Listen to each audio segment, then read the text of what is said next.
Meu Senhor e meu Deus, creio firmemente que estás aqui, que me vês, que me ouves. Adoro-te com profunda reverência. Peço-te perdão dos meus pecados e graça para fazer com fruto este tempo de oração. Minha Mãe Imaculada, São José, meu Pai e Senhor, anjo da minha guarda, intercedei por mim. Jesus, ao começar este tempo de oração, ajuda-me a rezar. Abre os meus ouvidos e o meu coração para acolher a Tua Palavra neste dia de Santo Antão, Abade. Começamos então por ouvir o Evangelho de Nosso Senhor Jesus Cristo, segundo São Marcos. Naquele tempo, Jesus saiu de novo para a beira-mar. A multidão veio ao seu encontro e ele começou a ensinar a todos. Ao passar, viu Levi, filho de Alfeu, sentado no posto de cobrança e disse-lhe: Segue-me. Ele levantou-se e seguiu Jesus. Encontrando-se Jesus à mesa em casa de Levi, muitos publicanos e pecadores estavam também à mesa com Jesus e os seus discípulos, pois eram muitos os que o seguiam. Os escribas do partido dos fariseus, ao verem-no comer com os pecadores e os publicanos, diziam aos discípulos: Por que motivo é que ele come com publicanos e pecadores? Jesus ouviu e respondeu-lhes: Não são os que têm saúde que precisam do médico, mas os que estão doentes. Eu não vim chamar os justos, mas os pecadores. O Evangelho de hoje relata-nos esta vocação de Levi, outro nome dado a Mateus, que era publicano, ou seja, cobrador de impostos, ao serviço dos estrangeiros romanos. Sempre que ouço esta passagem do Evangelho de Jesus, ou aquelas passagens paralelas do relato de São Mateus, da sua vocação, lembro-me do famoso quadro de Caravaggio que está em Roma, na igreja de São Luís dos Franceses, ali muito perto da Piazza Navona. É um quadro extraordinário que nos mostra a ti, Jesus, a apontar para uma mesa onde estão vários homens sentados, debruçados sobre o dinheiro recolhido. E tu, Jesus, apontas na direção de Mateus. E o teu gesto é também acompanhado pelo gesto de São Pedro, que também aponta na mesma direção, lembrando-nos que a Igreja sempre confirma a tua eleição primeira, a tua escolha, Jesus. Com este quadro, Caravaggio mostra também o espanto de um dos cobradores de impostos que está ao lado de Mateus, perante a tua escolha e perante a tua autoridade. E naquele quadro há uma luz que vem da janela e que toca a ti, Jesus, e que atinge também Mateus. É uma beleza este quadro. Daqueles quadros que vale a pena, quando apanhamos o avião e vamos a Roma, irmos de propósito até ali, a São Luís dos Franceses, só para ver mais uma vez este mistério da vocação.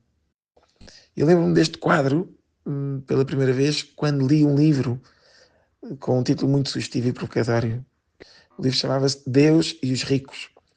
Foi-me recomendado por um amigo, comecei a ler e devo dizer-vos, é preciso ter cuidado a ler este livro. Não leiam este livro, nem procurem nada sobre este livro, porque a mim este livro levou-me até ao seminário. É que este livro vem abordar precisamente este mistério da vocação. E é sempre misteriosa esta escolha de Deus. A vocação tem muito de incompreensível e de espantoso. Impressiona não apenas a escolha que tu, Jesus, fazes, que é sempre algo de mistério e de dom, como dizia o Papa São João Paulo II, mas também impressiona aqui a disponibilidade de Mateus, que imediatamente se levanta para te seguir. Não fica a contar mais dinheiro, não fica a planear ou a ver prós e contras de se levantar e de seguir. Não, imediatamente Mateus levanta-se e segue-te. Embora tivesse dinheiro e outros confortos. Mateus não hesita em seguir-te, Jesus, porque tu lhe dás algo diferente e melhor. Realmente, precisamos de reconhecer que o dinheiro não nos basta. E o coração de Mateus, como o teu e o meu, me ouves, quer algo mais. Deseja um amor capaz de perdoar todas as nossas misérias, um amor capaz de restaurar o nosso coração, um amor que nos ame mesmo quando nós não somos assim tão fiéis. É precisamente isso que tu, Jesus, vens fazer. Vens perdoar os pecadores, vens perdoar cada um de nós. Vens-me perdoar a mim pelas minhas infidelidades, pelos meus pecados e também pelas feridas do meu coração provocadas pelos meus pecados. Vens para me reconciliar com Deus. Tu vens para o meio de nós para nos salvar da tristeza, do desânimo, do pecado, da morte. Vens para nos libertar da escravidão do dinheiro, da escravidão da aparência, da escravidão do telemóvel, da escravidão da sensualidade. Tu vens para nos dar a vida em abundância. Este relato impressiona-me sempre também a simplicidade com que o São Mateus descreve a sua conversão. No próprio Evangelho de São Mateus, paralelo a este, ele não dedica mais do que 10 palavras a relatar como mudou de vida. Como Jesus olhou para ele levantou-se e seguiu Jesus. Eu, quando sou convidado a contar a história da minha conversão, a história da minha vocação, tenho imensa vaidade e demoro sempre imenso tempo a contar a história, a contar o que aconteceu aqui e acolá. Mas São Mateus coloca Jesus no centro e conta a história em 10 segundos, porque é humilde e não quer falar de si, mas quer falar de ti, Jesus. Pois também agora, Jesus, quero pedir-te mais humildade como a de Mateus e mais disponibilidade para te seguir para onde me chamares, como Mateus fez. Também nesta passagem os escribas e fariseus, que se julgavam perfeitos e impecáveis, ficam ali a julgar e a condenar-te a ti, Jesus, e aos teus discípulos. Aqueles julgavam-se perfeitos na segurança das leis, que cumpriam escrupulosamente, mas caíram na dureza de coração que tu tantas vezes apontaste. Deixaram de ser capazes de amar e de ter compaixão para aqueles todos a quem tu amas, Jesus. Para aqueles todos por quem precisamente tu vens à Terra. E nós precisamos também de examinar o nosso coração, para não cair nesse erro de nos julgarmos melhores ou mais santos do que os outros. Lembra-me, Jesus, que tu vieste para mim, que sou pecador. Não me deixes cair na soberba, de me julgar melhor do que os outros. Não sou, não somos, e não me cabe julgar ninguém. Como diria o Papa Francisco na Jornada Mundial da Juventude de Lisboa, e que já tantas vezes ouvimos, mas nunca é demais recordar. A única ocasião em que é lícito olhar de cima para baixo para alguém é quando nos aproximamos dessa pessoa que está caída, para a levantar.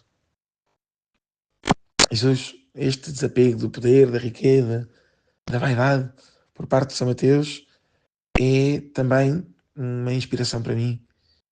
Foi o que inspirou também o grande santo que hoje celebramos, Santo Antão, monge. Ele é conhecido como o pai do monaquismo. Nasceu por volta do ano 250, no Alto Egito, e sendo órfão de pai e de mãe, com cerca de 20 anos, estava à procura da sua vocação e meditava sobre a grande liberdade dos apóstolos, capazes de deixar tudo para trás para te seguir, Jesus. E foi precisamente numa dessas ocasiões em que ele entrou na igreja e ouviu a passagem do Evangelho em que tu, Jesus, exortavas o jovem rico a seguir-te, dizendo: se queres ser perfeito, vai, vende tudo o que tens, dá o dinheiro aos pobres, e depois vem e segue-me, e traz um tesouro nos céus. Santo Antão, ao ouvir estas palavras, então vendeu quase todas as suas terras, ele era muito rico, deu dinheiro aos pobres, como o Evangelho mandava, mas guardou uma parte ainda. Por segurança, pensava ele.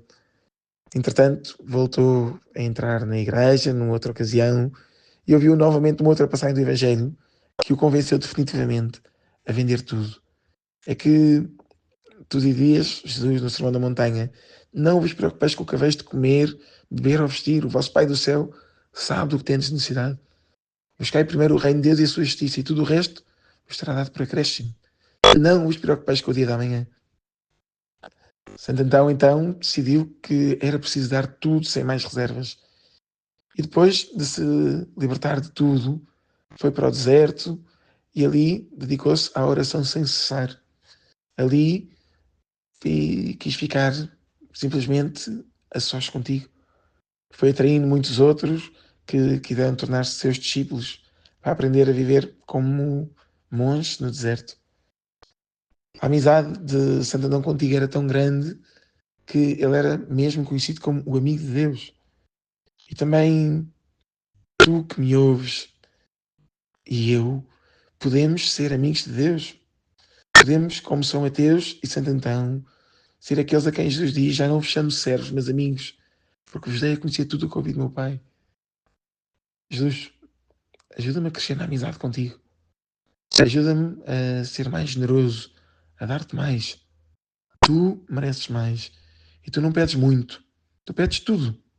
Sendo que o meu tudo será pouquinho, porque não sou grande coisa. Mas a cada um de nós, tu, Jesus, pedes tudo. Então, que eu te dê tudo. Dou-te graças, meu Deus, pelos bons propósitos, afetos e inspirações que me comunicaste nesta meditação. Peço-te ajuda para os pôr em prática. Minha Mãe Imaculada, São José, meu Pai, Senhor, anjo da minha guarda, intercedei por mim.